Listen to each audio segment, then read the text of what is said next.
Hello and welcome back to our second match for today in the lower bracket. After advancing forward, Parabellumm find themselves met with another obstacle. Will be top 10 dinos, the runner-ups for the Girl Gamer Festival earlier this year, or rather earlier this month. It wasn't too long ago. So we're on to Picks and Bans, and once again I'm Hungry Cats, and alongside me is Spoots. We will be bringing you the games for today.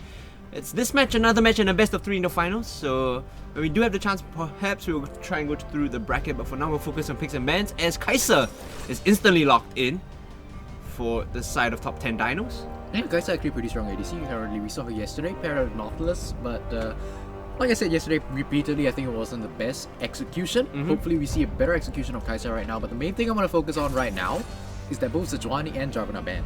Yeah, so we will see a different champion in the jungle here for both these teams this time. If you don't know what we're alluding to, is the fact that Jarvan and Sejuani was like 100% pick banned yesterday, so not surprised whatsoever. Overall though, the Caitlyn Aatrox ban is good, and I think the Yorick ban is specifically targeted towards her, so this all makes sense. The Morgana is just a adaptation, I would feel, against Vayne, and overall though, will be the Xayah Ahri next couple of lock-ins here for the side of Parabellumm. Yep, Xayah Ahri now on the on the blue side right now, whether or not they want to take away the Rakan, but instead gonna go for the Nautilus. Nautilus is actually a good ban here, because then you get Kai'Sa Nautilus and you deny Kai'Sa Nautilus as well. So like the power of that pick, it's so highly contested because both of these AD carries do want that Nautilus, and showing their hand early on though is a bit of a tricky situation because there are counter picks available against the Nautilus. Right now the last pick coming through on the blue side for top 10 dinos here. I'm almost certain that they want to secure a jungle pick for themselves, however they might be hesitant. So that will be the Nico that slipped through the draft, as it was quite banned out yesterday as well. Yeah, we were discussing the Nico. I think you said it was more of a adaptation towards the blind pick top lane. So yeah, Nico right now pretty safe top laner. If you want to blind pick that, I think this is a good choice. The value of Nico against Ahri as well is that Nico is a really good matchup against Ahri because you pretty much do everything Ahri does but slightly better, right? If she has Charm, well, you have the Tango Barbs, I want to say is the E, where it goes through minions and roots people. So right, it becomes a lot more tricky in terms of the matchup in the mid lane, and like we said earlier yesterday, very strong open flex picking. They cannot understand. Right, at the moment, you can definitely flex the Nico to either the mid lane or the top lane, but Parabellumm right now showing both their solo laners means one of these will get counter pick, and as you say, Nico is actually good in Ahri. I think she's not that bad in Renekton as well, so right off the bat, Parabellumm is on the back foot here in the draft. Yeah, slightly behind, knowing that they showed more, but we saw the Renekton Sejuani yesterday in LEC. I think it was Excel that played it. We were talking about this earlier today, and this time no Sejuani, so no Renekton Sejuani Bruiser bot lane. Banning out the Skarner, so that limits the jungle pool even more, because now all the tier 1, the 3 tier 1 champions, as I like to put it, in the jungle are removed. However, Silas is still available, and that's the last sort of tier 1 champion that is up for grabs if either team wants to go for it. Is Corki taken on the board? Obviously not that strong in the current patch, but we saw her. We saw Corki play yesterday to some success. I think we should attribute that a little bit more to the jungler, but obviously in the mid game, Corki is that threat which Parabellumm right now they say they don't want to face. Olaf banned out here. Interesting that they would look to ban out the jungle Olaf. It's not very high in popularity anymore. There is still some power in that pick, but overall I don't prio that jungle pick all too much. Pyke here coming in for Bloop in the support position. So Xayah Pyke fulfills a similar role to Nautilus in the fact that you can force fights and you can peel back. The issue here is that whoever pulls the trigger first is going to lose the trade, right? So if Pyke lands a hook onto Nautilus, then it's a free gap closer. But if Nautilus hooks in Pyke, he's just going to use the dash out and stun the Nautilus. So honestly, no point engaging. This is a bot lane that's going to end up stalemating quite a lot. It's not quite an engage counter. It's more of a dissuasion from engages. So oh well, we can confirm that the Nico is going top against the Renekton with the Zoe up against Ahri. So what do you do now as Nico? You press the attack or you take Klepto, because it could be a jungle Poppy coming in here. The value of that is that you deny dashes on 3 champions. Pyke, Renekton, and Ahri can't dash through the steadfast presence. So there's some value in that pick. Basically, if you come in for a gank, you're going to isolate them there. And it's going to be a Nocturne here in the jungle for block hit. We saw that yesterday. I think she played it. And we were talking about how it's got a couple of buffs recently, but not severe enough that it warrants a move up in the tier list overall. But yeah, it's gonna be the Poppy in the jungle, I believe, and the Nico in the top lane coming in. I don't think Europe is gonna be playing that Zoe here. Well, we'll just have to... Yep, there we go. Nocturne obviously is gonna be that sort of fast response vehicle that can go for the counter gank very quickly, or even set up her own ganks very quickly into a lane from, you know, far away. Yeah.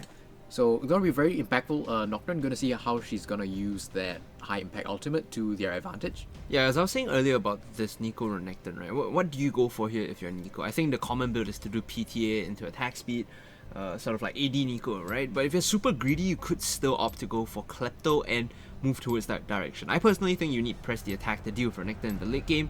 Anything else would be considered very greedy. Yeah, 100%. I don't think you want to go for a greed against a Renekton. Obviously, that strong lane bully that we have seen played to a lot of success recently. Yeah.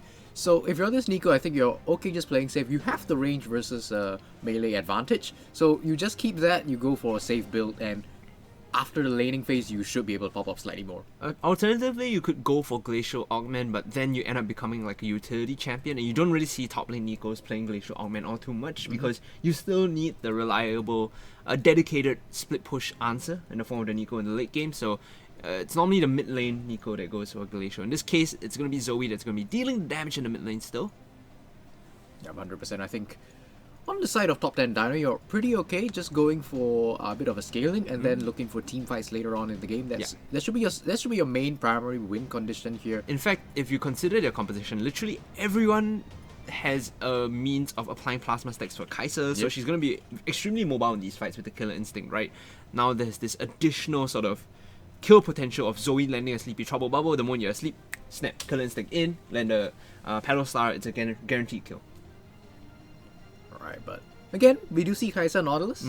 I hope the execution today is much better. I'm not sure if this is the team that actually picked it. Yeah, off the top of my head, I don't recall because we did quite a few games yesterday, but I think we had the common sort of criticism about Kai'Sa Nautilus being too apprehensive going in, right? The all-in potential at level 2 was so high that they neglected to play around that. I think Kai'Sa Nautilus has one of the best level 2 all-ins, and they failed to really execute to that strength. Against Xayah Pyke, it's actually really tough to all-in at level 2 because Xayah is going to be able to root you and disengage with the Blade Caller. So in this sense, Kai'Sa Nautilus loses a bit more of the level 2 threat, but we still want to see them play that, aggressive style, right? It's 100% a very strong lane for both these champions. I think into Xayah Pyke, like you said, it mitigates a bit of the threat that they bring. Xayah Pyke, it's not exactly what you see in solo queue much, but I think should be an okay lane to go up against Kai'Sa Nautilus.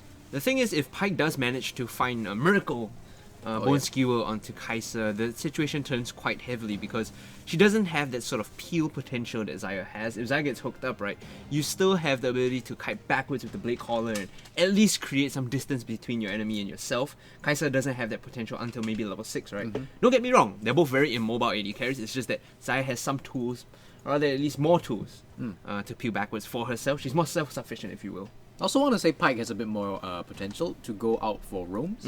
I think with the mobility that Pyke does as well as the stealth, right, she can go towards the mid lane or even supplement the jungler in looking for picks. 100% agree with you. I think Pyke is going to be looking to move out of lane quite a lot, and against Kai'Sa Nautilus, because a lot of their CC is so telegraphed, Xayah actually has a fair run at evading the dives coming through, right?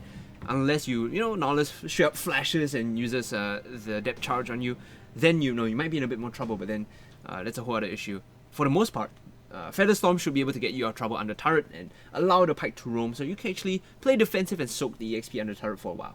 Something else I want to discuss though, I think what is very crucial in this bot lane is getting the first turret, because when you do that, you can move your bottom lane into a different lane where you're not dissuaded by the Pyke or the Nautilus, so you can look for those sorts of, engages that both these supports bring. In the same line, getting that also opens the map up a bit more. So suddenly mid is in a bit more of a precarious position, right? And especially as Zoe, you never want to be overextended against the Pyke. So breaking the turret early on does bring some added advantage to the bot laners, but it makes mid and top very uncomfortable. And as someone who plays a bit of mid lane, I know how that feels. Yep, just something we have to be aware of. I think both junglers should be sort of prioritizing this bot lane, trying to get them both ahead, because I don't think going to that top lane is going to do much for this Poppy at the moment, and Nocturne shouldn't be able to gank until, slightly later, until he gets a level 6. Moving in here, a decent 4-man stack will be split up along the river. Meanwhile, a defensive spread coming through from top 10 dinos. This might indicate some sort of resistance here if they look to go in for early wards. Good news is they managed to get into the pixel brush early and unspotted. So if Vayne walks over to ward this one out, bone skewer to her face might guarantee her death, but meanwhile they will get seen as they traverse into the mid brush and pings will come through. Yep, Zoe was pushed up pretty far into that Ahri. Could have been in a lot of danger if Nautilus didn't spot out the pike and potential engage. Well, it's super important that both these supports went for the Targon's sort of support item, because you're going to need that sustain as this lane goes through. Double melee into double range tends to be very tricky. Both melee supports will be trading back and forth just a little bit, you know, trying to inch damage forward and back. Both top laners just gonna spot each other up. This is interesting pathing going on for both of them. So just gonna have some information. I think now that you have spotted your opposing laner at the top side, you should understand that your jungler is actually going to be starting bot side. Yeah, the information there is made known to both teams. It's whether it's communicated across, right? Because as casters, we can see, both top laners see each other. It's more or less guaranteed to be a bot side start, but it's whether the teams tell each other that. Adaptation coming in. Poppy's gonna move over to the Krugs, which is something we don't really normally see all too much. Teams do prefer if their junglers move towards Raptor into top side, but this is gonna delay her arrival into top lane quite a bit, and Yurif is going to be needs to be careful with her positioning rather coming in. Yep, definitely. You can see Nocturne is actually going towards the top side earlier, making the rotation before Poppy does. So this does bring a bit of threat to the Nico. Like we said, Renekton can jump on you and stun you up, set up that good gank for the early engage from the Nocturne. And there is this interesting interaction with Nocturne and Nico. So if you throw your Dust Trail out and you hit Nico, even if she does use the body double, you know, to get away, it still reveals her location as she's running, right? So you can follow the Dust Trail and find out where the real Nico is, as it were. Alright, both junglers now at the top side. We might see a bit of action here. Poppy will definitely have to go for a bit of a counter gank style, but Nocturne does get spotted out by this ward. Yurif should back off, no issues. She could opt to back off, or she could look to bait this one out as Poppy comes through and then pincer the Nocturne down. But because Poppy's clear is a bit slow, she might be in a bit more trouble here using the body double to get out, like I said. And there you go, because he did hit the real target, Dash Trail is going to follow her around, and your ability to juke out with the W is quite diminished when it comes to these trades. Ruthless Predator in, he was up, backs off. Actually gets a decent trade here, Renekton on the top side. Yeah, but that's the issue, right? When you're playing against the Renekton, regardless of what you play, the Renekton can just dash onto you very easily, so you have to maintain your distance or risk being chunked out in these trades. Now, because she was late to the top side, Bobby has to back off to contest the bot lane Scuttle Crab, and this opens up the top half of her jungle. This is why you don't take Krugs. A lot of junglers opt to deny or at least stay away from the Krugs because it removes a lot of tempo that they have. Meanwhile, hook in onto the Xayah. Like we said, she has the ability to kite back, and the Blade Caller coming through is going to root the Nautilus, and suddenly they're trading decently well. Yeah, but decent trade coming in for the side of top 10 Dino. That's a bit of an oppressive lane coming in now that you have that health advantage. So I'll be coming in for the gank, but against an Ahri, you don't want to go too close to the turret, otherwise the charm is going to punish you quite poorly. Meanwhile, on the bot side, a big wave having been accrued means that there's a window here for a counter gank coming through, and the Poppy wisely should come to reinforce this lane. Yeah, Poppy definitely should come towards the bot side. It's actually just going to walk into the enemy jungle. This does give them a bit more information to see whether or not Nocturne is coming down towards the bot side, so shouldn't be too much of a risk of a gank since Nocturne is actually going top. Look at the wards on the map though. They understand that Renekton is going to have a rough go at it, so they put a lot of pressure in terms of vision on the top half to spot out where the Poppy is coming through from. They know that if this Renekton matchup does go slightly in favor of Light, she will be able to turn the tables in this sort of a side lane push later on. The nature of Nico is that the moment her flash is down, she has to play super defensively. So you do want to come in, pressure that lane out. She only has the advantage as long as she has flash. Yep, Poppy was actually spotted out by that bot lane River Ward, so right now Renekton can push up pretty brutally into this Nico. Mid lane, Zoe taking a small CS lead against Sophie, who is running out of mana, is going to have to recall, and Elma's gonna get an early window here, so she will be able to get out. You're still getting punished quite heavily in the lane. Remember that the moment the flash is blown, trades like that become a lot more dangerous because then Lai has the flash advantage, can go all in anytime Yurif is overextended, so we have to pay attention to that. Hopefully Blockhead does come to regank that lane and pressure it out a little bit more. Yeah, definitely agree with you right now. The Renekton is going to have a bit of an issue if Poppy decides to come up, but like you said, once the Nico's flash is gone, that's going to be an issue, but now that she has ultimate, that does mitigate the threat substantially. Even with the ultimate, it's more of a dissuasion tool as opposed to a disengage, right? With Slice and Dice, Renekton isn't too afraid to hold on here. Decent amount of damage being put down onto the Nocturne. Mistiming the spell shield is gonna hurt, and they will get first blood there as a Bubby is gonna fall in return. A 1-for-1 trade between junglers, but the assist going the way of the Nautilus more. You are dashing through. Vortex is gonna get focused down. The heal coming through to keep her topped up, and the charm once more from Sophie should give them the kill. And here comes the Pyke looking for the Bone Skewer. If he hits the Zoe, it might be decent as the Root pulls the Renekton back in. Heal is enough to keep them all topped up as they back off, and Alama still looking for a bit more. Barely finding the RE there. The teleport from the Renekton was crucial to turn that fight around. And meanwhile, here comes the Pyke looking for a bit more. A bit too greedy, you have to think, as Alama gets the kill credit for that fight. A little greedy from both these teams. Could have really gone either way with that re-engage from the Zoe jumping in. If she got caught out by the Pyke, that would have been a very different story. But as it stands, Pyke overextended, didn't have the backup of his team, and it's up falling 700, 800 goal lead towards top 10 DINO. Yeah, first it was even, Pyke went back in like you said, giving some unnecessary, unforced advantages over. Blockhead still level 5 means that she cannot force anything with a Paranoia here. She needs to get to that item, or excuse me, that skill spike of power where she can start to pressure out these lanes. And normally when you're jungling against the Nocturne, you want very deep wards to spot out where Paranoia is going to be coming from. Wisely so, you should go in and get some vision down. Yeah, not just that, it is a Infernal Drake right now, so RNG is on both these teams' side right now, but you do have to put down a few crucial wards to make sure your enemy jungler doesn't try to sneak it away. Coming in the top side is Bubby, and he's gonna spot this out a bit later. Flash through and a great stay fast presence to deny the dash out, and like we said, the value of the Poppy pick in the jungle. You basically force Renekton, Ahri, and Pyke to stay still and fight with you whenever you move in for these trades. Yeah, it was a clinical... Oh, here we go. Using the Paranoid to come back in onto the Zoe. Remember, the Sleepy Trouble Bubble did not connect, and now the Pyke is joining in the fight, looking for the hook. The flash out from Vayne will dodge that skill shot. So multiple ultimates, or excuse me, a single big ticket ultimate being committed to look for the counter gank, but really finding no joy there whatsoever. Yeah, clinical engage from the Poppy, able to sweep up a kill very easily onto the Renekton. Nocturne and the rest of his squad did try to answer, but unfortunately Zoe, very slippery with her ultimate, was able to get away. Yeah, because Bubby showed in the top side, they will be able to secure the Infernal Drake, and like I said, RNG on the side of the team that claims it. Meanwhile, Bubby coming in for the gank, a very low health Zoe looking for the remaining damage as the Spirit Rush is being used, the bubble as well. Oh man, good night Sophie, see you later. It's time to take a short break and sit down. That was a great ultimate coming from Aylama, just getting away and confusing Sophie a little bit on that engage, allowing the Poppy to come in and put down enough damage to get the kill.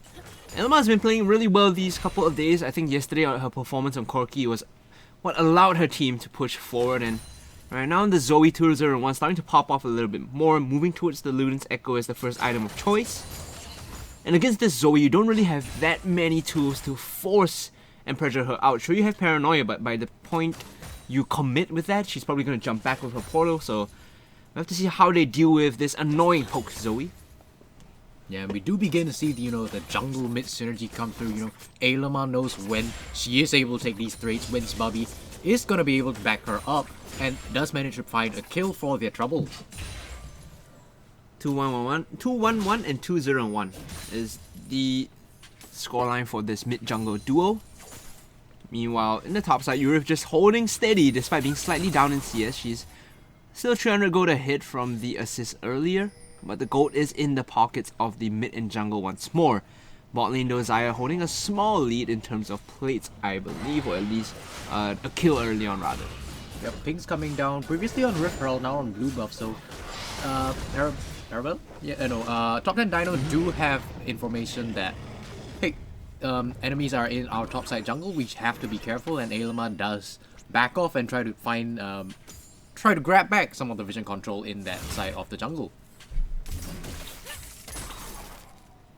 Yurif now still just more or less trading. You can see that he's not afraid to take these. Meanwhile, the next point of contention I feel should be the Rift Herald looking to be snuck away, because if you have this top lane threat that's consistently pushing out, you actually do have some sort of pressure knowing that Nico and Zoe are going to be dealing with their counterparts just fine. Poppy could actually sneak in, and she has in fact moved into the back of this Rift Herald pit this early on. Take a look though, that roam potential coming in from the fight, dragging the Xayah out with her. Keeper's Verdict is going to knock the Nocturne away, and a good spell shield there to give her the bonus attack speed. And we're saying in the picks and bans the value of this slight Nocturne buff is the fact that you get actually 40% bonus attack speed instead of 20 when you do activate the shield on time. So ultimate being committed by Sbubby to disengage from that fight. Yeah, good disengage. Not even going to give Parabellum the opportunity to get back in this game from their deficit right now, about 2k. Again, coming in here, Vayne looking for the hook. Good sidestep from Sophie. The return gank, or rather the response here from Loop, is pretty good too, as she is sitting in the mid lane. Meanwhile, this top lane is just a ping pong with the waves, with LIE consistently extending past the river, daring people to gank her. Yeah, and before in the mid lane, we did see Pyke and Xayah roam up towards the mid lane for a gank, but unfortunately for them, a ward in that river bush at the mid lane did manage to spot them out and dissuade them from engaging any further. But this is a bad idea though. They started up the Rift Herald and now they're going to get caught out. Vayne's isolated alone. That was a bit too telegraphed, and now the Nocturne is going to get picked up. Let's see if they can get anything on the back end, as Bloop is going to secure it with the ultimate, and meanwhile Yurif coming in for the response. And like I said, a bit of a mistake. Oh, charm onto Yurif though. That's not where you want to be. And Paranoid moving in. A good deal of damage, and they find Yurif first as they get 2 in response. Good amount of cleanup kills coming through. Sleepy Trouble Bubble will find the kill, and there we go. Killer Instinct in on the back with the plasma. Now Dylan's coming in to clean up this fight. The root not really there as Vortex kites away, and the flash and the heal as well. Well, using her summer spells to get out of dodge, and overall it did go the way of top 10 dinos in that trade. Yep, real unfortunate for Parabellum, flashing in for the engage onto the Nico, I believe, who had her ultimate already charged up and going. Manages to find 3, stuns them up, and manages to put down enough damage to pop 2. The burst was pretty consistent there from Ailema. She was left completely unchecked in the back line, throwing Petal Star after Petal Star. And the interesting and sort of weird synergy towards the end we saw where Sleepy Trouble Bubble was matched by Killer Instinct was perfect to clean up the last kill. Yeah, right now, across the board, top 10 Dino is feeling pretty good with advantages on most, if not all, of their champions right now. Rocket will get the blue buff. Ari with the Lost Chapter doesn't really need it, but this next blue buff on the top 10 Dino side is going to be very crucial. You will have to take that if you are Elema, because now you've completed the Loon's Echo, you don't get free mana back. Alright, she's going to get the hijacked, the counterfeit exhaust. Alright, now we're beginning to see each support try to roam up towards the mid lane. Even Xayah is here for some reason. I think they're trying to siege down a turret, but it's not going to go very well right now if both teams are going to play ARAM. It's just going to become a stalemate, as Kai'Sa does manage to pick up more farm, extending her small farm advantage as she pushes a wave into that bot lane tower. The problem with playing ARAM is that you're playing ARAM against Zoe, right? So if you can't find a pick onto Zoe, you're just going to have a bad day. And speaking of making a pick, they look for the Ahri and they immediately pop her. And looking for Mona as they chase into the jungle, you could see the health bars just instantly deleted from Elema there. I think it was a half health Ahri that immediately got picked off. Yeah, half health Ahri getting picked off very easily. 5-0 and 3 on this. Zoe now is going to become that huge potential for popping anyone on the board at the moment, so gonna have to be very careful as Ailema just zones away 3 members of Parabellum as they take the Rift Herald. This objective, not sure if you should contest this if you are Parabellum. It will be secured right now by Sbubby. I'm gonna get the Rift Herald as well. So Shelly will be arriving wherever Sbubby decides to put her. Meanwhile, the wave clear is still pretty decent from Ailema. Has the hijack flash, looking for the Sleepy Trouble Bubble. Instead will not find it. These counterfeit summoner spells have been so valuable her to consistently make plays in this mid lane. I like to see this though. Elima knows her limits, is happy just jumping in, looking for potential engages and potential picks to find an advantage for herself. 5-0 and 3, very comfortable at the moment. And if you're watching on the stream, you'll know that Elima is from Malaysia, and there's something about Malaysian players that tend to go off on Zoe. If you remember previously, hold on here, looking like they want to move in for the play. Great use of the Fog of War, but doesn't time out in time. The Paranoia will come through, and Vortex kiting back with the Killer Instinct might just be enough. Now they turn the fight over onto Blockhead, and she jumps into Fog of War at the right period of time to deny the Paranoia coming in. Oh, beautiful mechanics coming from Vortex, just hiding so that she was, until the 11th hour, so that she was hidden from the ultimate that Nocturne put down afterwards. The Killer Instinct to get her out of dodge, that was pretty good. Now getting knocked up here and being pushed into the Sleepy Trouble bubble as well. Oh man, using the Ignite and the counterfeit flash was more than enough for Elima to get the kill credit there. And like I was saying earlier, you know, Malaysian players and Zoe is just something else, man. If you remember the player in Malaysia known as R-Hedge, that guy was popping off Hyperplay last year, and now the spiritual successor to a certain degree is going to be Elima and Zoe here. Right now, picking up another kill for the Zoe now. Top 10 Dino just should be able to, you know, attempt another siege here at the mid lane while they have the advantage, but it looks like we're devolving to yet another ARAM style. I think Parabellumm here should learn their lesson and decide not to play ARAM against Zoe. Maybe you just put Xayah in the mid lane or Ahri and have a single member clearing the waves out. At this point, the Ahri isn't so adept at just sitting under the turret and clearing the waves because she doesn't have enough or doesn't have sufficient AP to do so.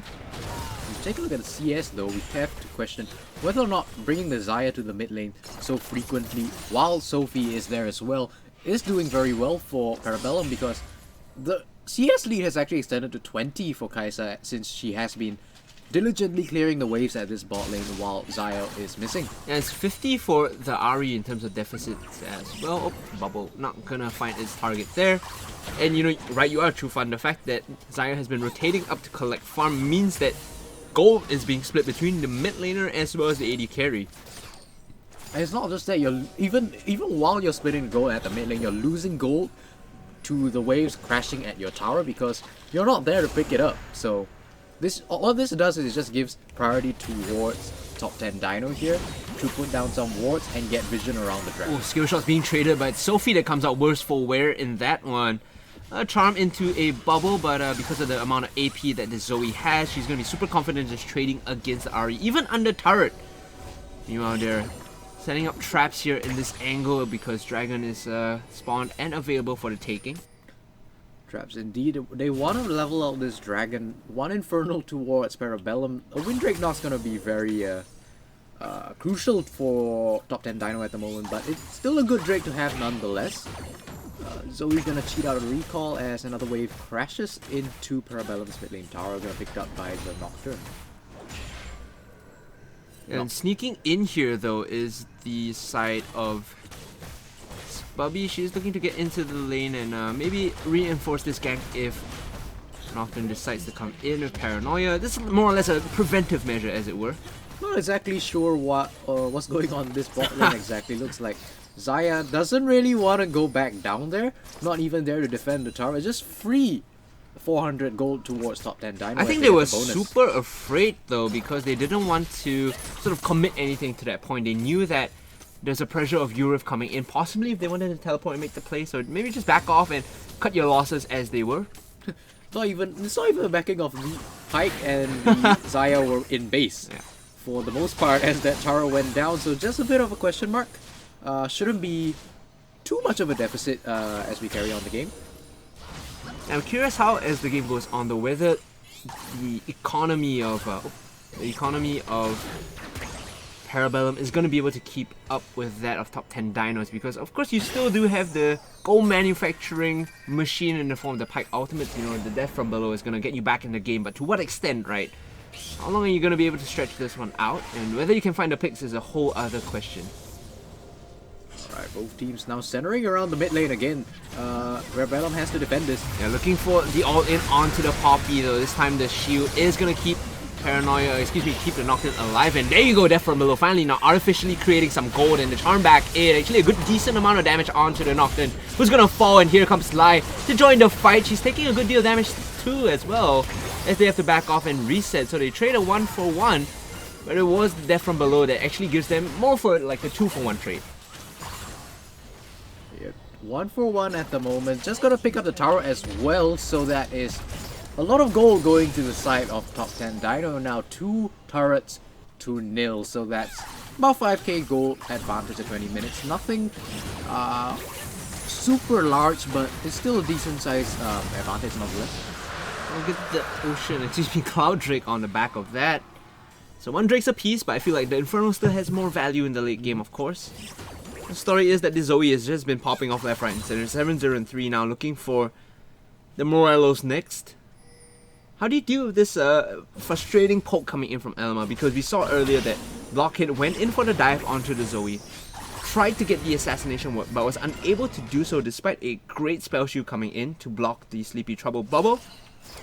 I mean, do you have a dive buddy with you? Do you call in Lai and say, well, 2 of us have to go all in onto the Zoe if we want to win these team fights? How do you move forward from here? And that's the issue, right? Because when you tried that dive, you didn't know where the Poppy was, so the Poppy just came in and tried to, mitigate a bit of the damage, and that actually worked. So what you can do is, if you want to try that again, that's one way to put down the Zoe. You have to ensure that the Poppy is nowhere near the vicinity of where you're trying to get the dive. Fair enough. Okay, so maybe try isolate her if you can. Make sure there's no one really around her, but as it stands though, Elma playing pretty safe, not really wanting to extend all too far ahead. I mean, just as I say that, there's a Nocturne waiting in the wings with Paranoia available. Yeah, but here's the issue, right? The Zoe does have so much damage because 2 items, a Ludens and Morelos, and, a blasting one already going into the next item. So this is a lot of damage on this Zoe. I'm not even sure if you're going to be able to take her down 2v1. She might just turn the fight across and make you regret your decision in all-inning her. That being said, top 10 DINO is still in a fantastic position to proceed into the mid-game sieging of mid-game sieging phase of the game, rather, as Kai'Sa is slowly scaling up. We tend to talk about this, but not too much this game because Zoe has been the major forefront damage dealer of this team. Looking for the Muramana now is this Kai'Sa. Yeah, when you have this Zoe right now, as we enter a bit of a lull state, I think one thing you can do to force your advantage of top 10 DINO is something like this, to go for a pick. Oh, decent spell shield is going to deny the Paddle Star despite the Sleepy Trouble bubble coming through. And Eurus getting pressured out, like popping the Dominus, looking like she wants to go all in. Both of these top laners in the bot lane have flash. So the opportunity to go in for the kill is a bit diminished here, as the wave clear is going to come through from Eurus, though the ranking completed. She's looking for the Guinsu's next. Dominus is going to finish and time out.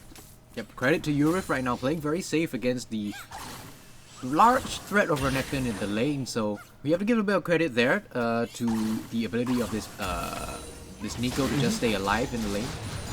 More often than not, you see Nico players overconfident, extending against the Renekton, getting caught out, and the moment you die once, you die twice, the 3rd time, and the lane gets counter snowballed. So, like you mentioned, you're playing solid still, very safe in the top side, being a response to this Renekton split pushing in the side lane.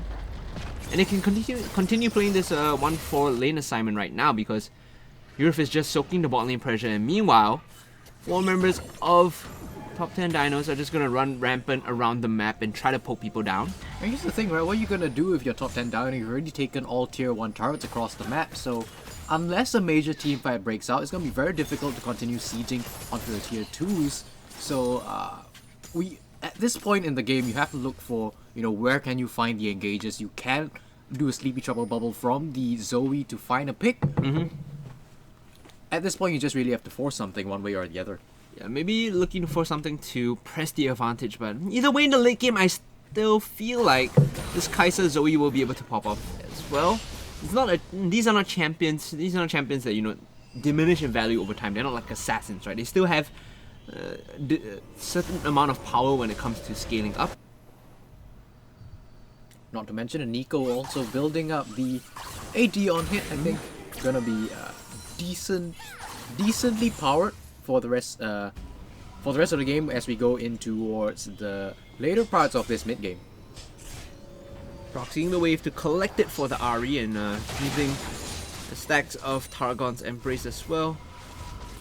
Get the gold over. Dust Blade already completed on top of her regular items for Blue Pier, so she's still looking for the assassination potential coming in. Meanwhile, Vertex is gonna collect the red buff for herself. Nashor's Tooth is gonna be the next core item, and a stopwatch picked up for good measure as well. We're gonna hit that point where even if you pick off Zoe, Kai'Sa's gonna come online and still strip you to bits. I think, like, for the most part, top 10 dinos have more or less secured the advantage. It's an 80% win coming in for the ladies on blue. At the moment in this, I want to say stable game state. I think one thing you can do as you look at the... Oh, here we go, never mind. Moving all in, they find the Zoe off the back, but instead the damage is turned around and immediately Nocturne goes down. Here comes the Keeper's Verdict to really stop the engage forward. They're cutting back and they shouldn't be looking to handshake this as they move in. The Killer Instinct so good from Vortex. She flashes over the charm as well. And they find 3 kills off a very quick counter fight in the jungle right there. And here's the thing, right? Renekton thought she had the drop on the, I want to say Nico or the Zoe, but Zoe. The thing you have to note is that there wasn't vision control for the side of Parabellumm in the river. They had no idea that the entire team of top 10 Dino were there waiting for him. Looking for the Sleepy Trouble Bubble, but not falling through the Paddle Star, and this might just be Baron open for the taking. It's 26 minutes in. There's a jungle available, but she's nowhere near this objective. There is a control ward placed down. Up, unfortunate, not hitting the Paddle Star. Loop is going to be able to walk away, but Vayne coming into zone for her team. 4k health now, down to 2.5, and there's really nothing Blockhead can do to steal this one away. Even Sleepy Trouble Bubble on the back forces the Spirit Rush out. Yep, no ultimate on the Nocturne means free Baron to top 10 Dino, and this just increases their lead right now. What are you gonna do against this devastating 1-4 that they can't play? They're just gonna continue sieging onto your tier 2s and even maybe look for the tier 3s. Yeah, looking for tier 3s as items are coming in as they reset. Look at the gold difference for the most part. It's very heavy in the mid lane as well as in the AD carry position. 3k each between the mid and ADC. It's a 6 out of the 8k lead that they have. And that's exactly where you want your goal to be, right? On your top 2 carries on top 10 Dino. So you have your Zoe just gonna be popping people left and right, and Kai'Sa to follow up with the Killer Instinct. Yeah, right now Kai'Sa is at their power point. She's at Muramana with Nashor, so full evolved abilities plus a stopwatch just in case, right? And then next item you go is Zarya's Hourglass. You're untouchable. You clean up the fight regardless of what happens, even if they look to focus you down. I think this is game over here, Chufan. Checkmate. Checkmate. Sure, I think if Parabellumm, they continue playing like this, they have to play very safe. You have to stop looking for engages when you do not have vision in your jungle. But if top 10 Dino do end up making a mistake, which is very unlikely at this stage, I think there's a way for Parabellumm to get back in. Yeah, there you go, the poke almost finishing off the Nocturne, and that's the combo. It was a Void Seeker after the Sleepy Trouble Bubble that chunked her out to a 10th of her health. It's looking for the siege in the mid lane, the combo rinsing and repeating, hitting the Sleepy Trouble Bubble and then moving forward with the Void Seeker. There you go, connecting, and now the Void Seeker to move forward. Instead they will be happy just sieging down, don't want to follow up on that skill shot. Why force anything when you can collect a free structure? Now looking for the second one. Here comes the flank though from LYE. They might look to make their last stand here. I say flank, she's the one that's getting caught out, and Killer Instinct in. They find a Renekton. Steadfast Presence denies the escape, and now, oh man, the damage is so good on top of the Xayah. They all have to back off here as the Sleepy Trouble Bubble and the Paddle Stars are too much for them to even sit in, and Spell she would have kept us safe. It's cool. Yeah, man, this team comp is just beautiful to watch. See you, buddy. Oh man, this is a slaughter right here. They find 2 more members of Parabellumm. I say that, and managed to get out in time. Paranoia coming in. Not really sure what you're doing with that ultimate. Maybe just buying some space for Urif to auto-attack you as top 10 Dinos looking super dominant this time. Oh, Featherstorm being forced out. She didn't want to get hit by the bubble, but it will not matter as her support goes down. Starting the eyes, crossing the T's, and chunking people out. Our top 10 Dinos, Alama, definitely has the vote for MVP this game in my books as they look to close down the Nexus. Oh, that was a beautiful game to watch. I mean, from the side of top 10 Dino, that was a beautiful execution. You can poke, you can teamfight, and then you can dive. That is one of the best executed game I think I've seen this entire tournament. Not just that, but the discipline and execution overall in terms of the draft. They knew what they wanted, they knew how they could play around it. Their primary and secondary win conditions all came online. Towards the start as well, Poppy, excuse me, not Poppy, Zoe, oh wow. Oh man. Zoe with 26k damage, hello. That's twice that of the Ari. And this isn't residual damage. This isn't Silver Ricochet damage. This is Paddle Star raw Yeah, damage. man. This is chunky seer time to recall damage, right? I think at this point with this Zoe, because you have seen that the mid jungle synergy here is very strong. I think you have to ban away these sorts of champions that can make a difference. So I think you do end up banning the Zoe because honestly, it's just so strong that it's very difficult to deal with. Yeah, Zoe is definitely an issue here. And back to my earlier point about win conditions. Primary win condition, get Zoe a hit, she pops people. Secondary win condition, Kai'Sa scales up, we team fight anyway because everyone on our core roster can proc the plasma stacks were to jump in. So the team understands their draft, they know how to play it out, and this is a very scary top 10 dinos, a renewed one compared to yesterday, looking to move into the finals confidently at least if they can get it. There's still going to be one more match moving forward, and the winner of this will be playing, I believe, in the finals against Nitrous later on. It's going to be Corgis, but a bit of a cute name. We'll just call them Corgis for the most part, versus top 10 dinos when we come back. For now, don't go anywhere. We'll see you on stream later on.